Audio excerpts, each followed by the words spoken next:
మరొక బ్రేకింగ్ చూస్తున్నాం. త్వరలోనే ఆంధ్రప్రదేశ్ మాజీ ముఖ్యమంత్రి ప్రతిపక్ష నేత జగన్ ఓదార్పు యాత్ర చేసే ఆలోచనలో ఉన్నట్టుగా తెలుస్తోంది. వైసీపీ నేతల విస్తృత స్థాయి భేటీలో జగన్ ఈ కీలక నిర్ణయం తీసుకున్నట్టుగా తెలుస్తోంది. రాజకీయ దాడుల్లో గాయపడ్డ వారిని, అలాగే వైసీపీ ఓటమిని జీర్ణించుకోలేక బాధలో చనిపోయిన వారి కుటుంబాలను జగన్ ఈ ఓదార్పు యాత్రలో పరామర్శించబోతున్నట్టుగా తెలుస్తోంది. డిసెంబర్ లేదా జనవరి నుంచి జగన్ ఓదార్పు యాత్ర చేసే అవకాశం ఉన్నట్టుగా తెలుస్తోంది. పార్టీ కార్యకర్తలు అలాగే పార్టీ నేతలతో జరిగిన విస్తృత స్థాయి భేటీలో జగన్ మళ్లీ ఓదార్పు యాత్ర చేయాలి అన్న ఒక కీలక నిర్ణయాన్ని తీసుకున్నారు. ఈ ఓదార్పు యాత్ర ద్వారా పార్టీ ఓటమిని జీర్ణించుకోలేక చనిపోయిన వారి కుటుంబాలను పరామర్శించి పార్టీ కార్యకర్తల కుటుంబాల్లో ధైర్యాన్ని నింపే కార్యక్రమానికి జగన్ శ్రీకారం చుడుతున్నట్టుగా తెలుస్తోంది. డిసెంబర్ లేదా జనవరి నుంచి జగన్ మళ్లీ ఓదార్పు యాత్ర చేయబోతున్నారన్న సమాచారం అంతోంది.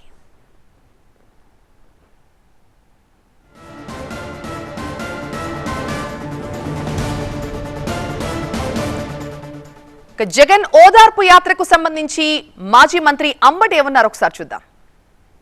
ఓదార్పు ఎవరైతే మా పార్టీకి ఓటు వేశారనే ఉద్దేశంతో తెలుగుదేశం వారు దాడులు చేశారో వారందరినీ పలకరించేటటువంటి కార్యక్రమాన్ని జగన్మోహన్ రెడ్డి గారు రాబోయే కాలంలో జనవరి ఆ ప్రాంతాల్లో అన్ని చోట్లకి వెళ్ళి అందరినీ కలుసుకునేటువంటి కార్యక్రమం చేస్తారు.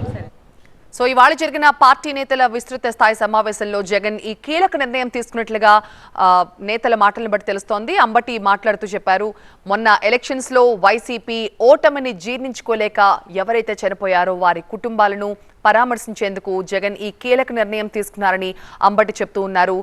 జనవరిలో ఈ డిసెంబర్ లేదా జనవరిలో జగన్ ఓదార్పు యాత్ర ఉండే అవకాశం ఉన్నట్టుగా తెలుస్తోంది.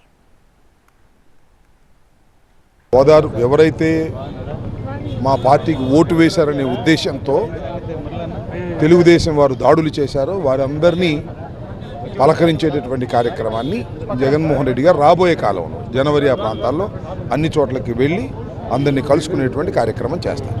ఓదార్పు సో జగన్ పార్టీ నేతలతో ఏర్పాటు చేసిన ఈ విస్తృత స్థాయి సమావేశంలో పలు కీలక నిర్ణయాలు తీసుకున్నారు. దీనికి సంబంధించి పేరుని కిట్టు ఏమన్నారు ఒకసారి చూద్దాం. ధైర్యంగా ఉండండి, ఖచ్చితంగా ఎక్కడెక్కడ జరుగుంటే వాటిని అన్నింటినీ అబ్జర్వ్ చేసుకోండి. అలాగే జరుగుతున్న నిర్మానుషమైన ఏమైతే దాడులు ఉన్నాయో వాటిని ఖండించండి. అలాగే కార్యకర్తకు అండగా నిలబడండి. ఎందుకంటే మనము గెలిచాము, చాలా ప్రభుత్వాలు గెలిచినాయి, కానీ ఇంత ఘోరమైన పరిస్థితులు ఎప్పుడూ లేవు.